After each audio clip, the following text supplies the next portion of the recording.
సమాజం ఎలుగెత్తి కేకలు వేసెను. ప్రజలు ఆ రాత్రి ఎలుగెత్తి ఏడ్చిరి. మరియు ఇశ్రాయేలీయులందరూ మోషే అహరోనుల పైన సణుగుకొనిరి. ఎందుకు? ఆ సర్వ సమాజము, అయ్యో, ఐగుప్తులో మేమేళ చావలేదు, ఈ అరణ్యమందు మేమేళ చావలేదు, మేము కత్తివాత పడినట్లు యెహోవా మమ్మను ఈ దేశంలోనికి ఏళ తీసుకొని వచ్చెను, మా భార్యలు మా పిల్లలు కొల్లపోవుదురు, తిరిగి ఐగుప్తునకు వెళ్ళుట మాకు మేలు కాదా అని వారితో అనిరి. వారు, మనము నాయకుని ఒకరిని నియమించుకొని ఐగుప్తునకు తిరిగి వెళుతామని ఒకరితో ఒకడు చెప్పుకొనగా, మోషే అహరోనులు ఇశ్రాయేలు సర్వ సమాజ సంఘం ఎదుట సాగిలపడిరి. అయ్యా 13వ అధ్యాయం చూడనా, 31వ వచనం నుంచి చదువు. అయితే అతనితో కూడా పోయిన ఆ మనుషులు, ఆ జనులు మనకంటే బలవంతులు, అదిగమ్మా ఆ ముఖ కోసం చూడండి, మనము వారి మీదికి పోజాలమనిరి. 10 మంది ఏమో ఈ మాట అన్నారు. నూను కుమారుడైన యెహోషువ, యెఫున్నె కుమారుడైన కాలేబేమో, లేదు లేదు, వాళ్ళు మన చేతికి అప్పగించబడతారని ఇద్దరే మంచి సమాచారం చెప్పారు. 10 మంది ఏం చెప్పారు చూడండి, చదువు. మనము చదువు. అయితే అతనితో కూడా పోయిన ఆ మనుషులు, ఆ జనులు మనకంటే బలవంతులు, మనం వారి మీదికి పోజాలమనిరి. మరియు వారు తాము సంచరించి చూచిన దేశమును గూర్చి ఇశ్రాయేలీయులతో చెడ్డ సమాచారము చెప్పి అవిశ్వాసపు సమాచారం చెప్పి, పనికి మారిన సమాచారం చెప్పి, దిగజారిపోయిన సమాచారం చెప్పి, నిరాశ సంబంధమైన సమాచారం చెప్పి, మేము సంచరించి చూచిన దేశము తన నివాసులను భక్షించు దేశము, దానిలో మా కనబడిన జనులందరూ ఉన్నత దేహులు, అక్కడ నెఫీలీల సంబంధులైన ఆనాకు వంశపు నెఫీలీలను చూచితిమి, మా దృష్టికి మేము మిడతల వలె ఉంటిమి, వారి దృష్టికి అట్లే ఉంటిమి. అది మాట. ఎంత గొప్ప సమాచారం చెప్పారు. సావు కబురు సల్లగా చెప్పినట్టు చెప్పారు. వీళ్ళు ఏం చేయాలి? ఇట్లాంటి వాళ్ళే వస్తారు ఎక్కువ శాతం. నోరు తెరిస్తే అంతే, ఇంక అయిపోయింది అనుకునేవాళ్ళే. ఒక్క మాట, ఎర్ర సముద్రం పాయలు చేసింది ఎవరు?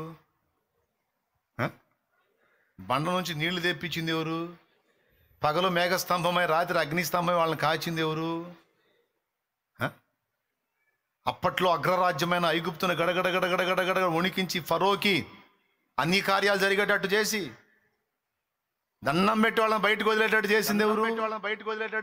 వాళ్ళ వెండి బంగారాలు కూడా వీళ్ళకి అప్పచెప్పి వాళ్ళని సాగనంపేటట్టు చేసింది ఎవరు? ఫరో రథాన్ని, వాళ్ళ రథాశ్వాలని, రౌతులని మొత్తాన్ని ఎర్ర సముద్రంలో ముంచింది ఎవరు?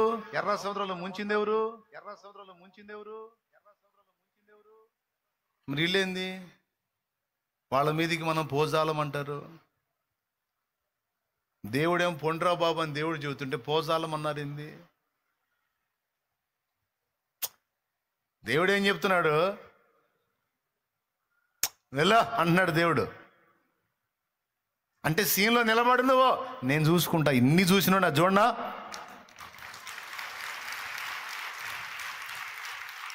ఇంతకాలము కాచినవాడు ఇప్పుడు వీడేనా, ఇంతవరకు నడిపించినవాడు ఇక నిన్ను మరచేనా,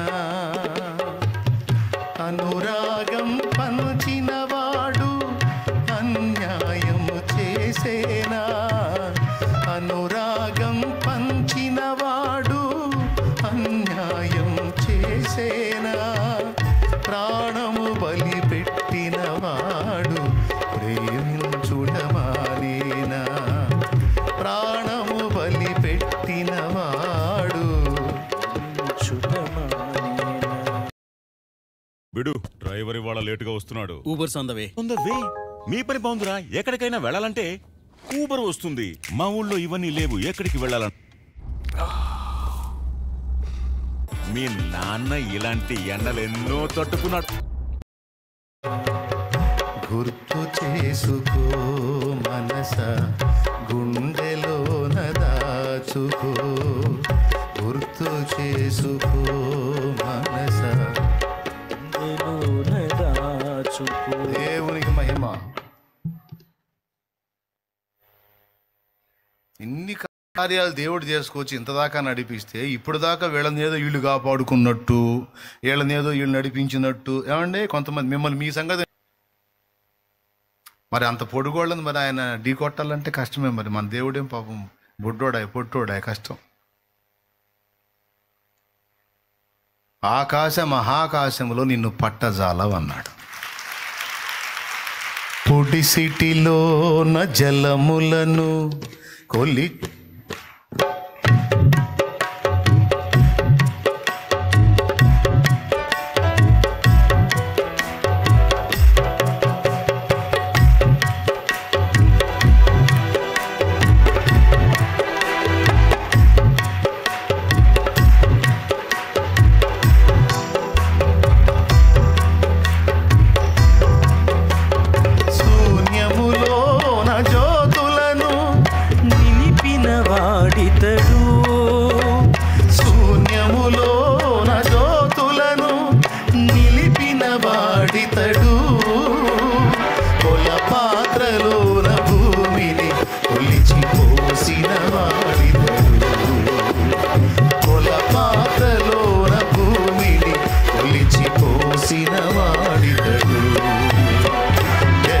పునాదులు వేయబడక ముందే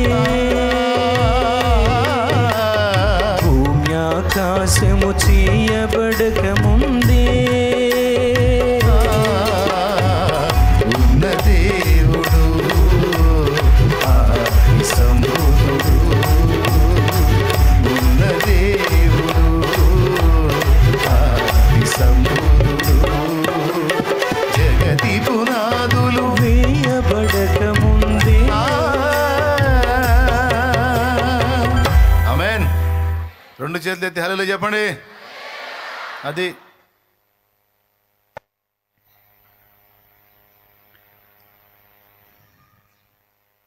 దేవుడు పుట్టాడండి. వాళ్ళు కొండంత ఉంటే ఏంది, ఏనుగంత ఉంటే ఏంది, డైనోసార్ అంతా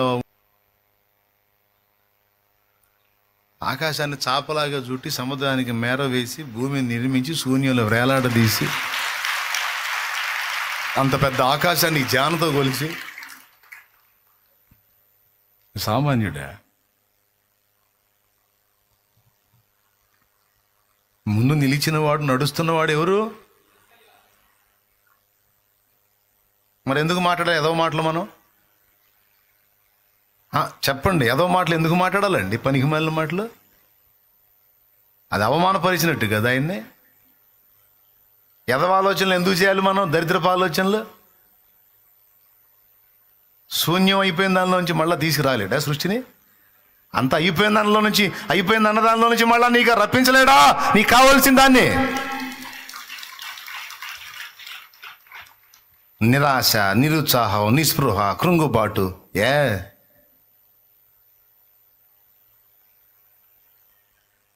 కోపం ఒప్పుకోడు.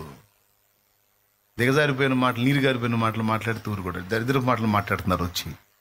ఇన్ని కార్యాలు చూసి ఆ బలమైన బాహువు మోషే చేతికర్ర ఎత్తితే ఆ చేతికర్ర కుడి చేతి వైపున తన బలమైన బాహువును జాపి సముద్రం 2 పాయలు కొట్టిన చెయ్యి ఆ చెయ్యి సామాన్యమైన చెయ్య.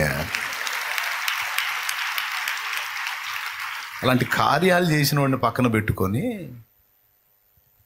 వాళ్ళు ఇంత పొడుగున్నారని వాళ్ళని గణపరుస్తున్నారు, సమస్యని గణపరుస్తున్నారంటే వాళ్ళకి తెలియకుండా దేవుడిని తృణీకరిస్తున్నారు వాళ్ళు.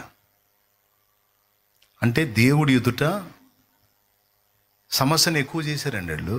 కడుపులో మండిపోయింది దేవుడికి. దరిద్రులారా మీరు అన్నట్టే జరిగిద్ది, మీరు బోర్రాడికి అన్నాడు. మీరు అన్నట్టే జరిగిద్ది అన్నాడు. వాళ్ళు అన్నట్టు వాళ్ళకి జరిగింది. నూను కుమారుడైన యెహోషువ, యెఫున్నె కుమారుడైన కాలేబు ఏమన్నారు తెలుసా? చూడు వాళ్ళు ఏమన్నారు. 6వ వచనం. అప్పుడు దేశమును సంచరించి చూచిన వారిలో నుండిన నూను కుమారుడైన యెహోషువయు, యెఫున్నె కుమారుడైన కాలేబు బట్టలు చింపుకొని ఇశ్రాయేలీల సర్వ సమాజముతో, మేము సంచరించి చూచిన దేశము మిక్కిలి మంచి దేశం. అద్దుగా మంచి సమాచారం. యెహోవా మన యందు ఆనందించిన ఎడలా, ఓరే పిచ్చోళ్ళారా, ఓరే పిచ్చోళ్ళారా, దేవుడు మన యందు సంతోషిస్తే చాలరా. వాళ్ళు ఎంత పొడుగోళ్ళు అయితేనేమి, ఎంతలా వాళ్ళు, సమస్య ఎంత పెద్దదైతేనేమి, నా తండ్రి మనల్ని బట్టి సంతోషిస్తే నీకు అడ్డుగా ఉన్నవన్నీ పటాపంచలైపోతాయి. నేను నీకు ముందుగా పోవచ్చు, మెట్టగానున్న త్రోవలను సరళము చేసేదనని నా దేవుడు వాగ్దానం ఇలేదా నీకు?